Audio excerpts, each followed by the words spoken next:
చాలా మంది ఉమ్, ఈ నువ్వుల నూనెతోటి దీపం పెట్టడం ఓపిక లేక ఉమ్, రెడీమేడ్‌గా క్యాండిల్స్ కొనేసి పెట్టేస్తున్నారు. ఉమ్, ఇప్పుడు నువ్వు ఇంతకు ముందు చెప్పిన వీడియోల్లో వాటిల్లో చూసిన దాన్ని బట్టి ఉమ్. జనరల్‌గా దీపావళికి ఆ చలి వలన దీపాలు పెడితే అది కొంచెం వెచ్చదనం ఇస్తుంది గనక దీపాలు పెడతారు. ఇదంతా విన్నాం మనం. అందుకని ఇప్పుడు ఈ వాక్స్ క్యాండిల్స్ తోటి దీపం పెట్టడం ఎంతవరకు రైట్? ఎంతవరకు కాదు, అసలు రైట్ కానే కాదు. ఆఖరికి మనం దీప ప్రజ్వలన మొదలైన కార్యక్రమాలు చేసేటప్పుడు కూడా కొవ్వొత్తితో దీపాలు వెలిగించడం అనేది పద్ధతి కాదు. వెలిగించం. అగరవత్తితో వెలిగించొచ్చా? అగరబత్తితో పర్వాలేదు, కొవ్వొత్తితో అయితే కాదు.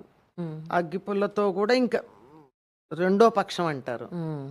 అస్సలు కొవ్వొత్తితో చేయకూడదు.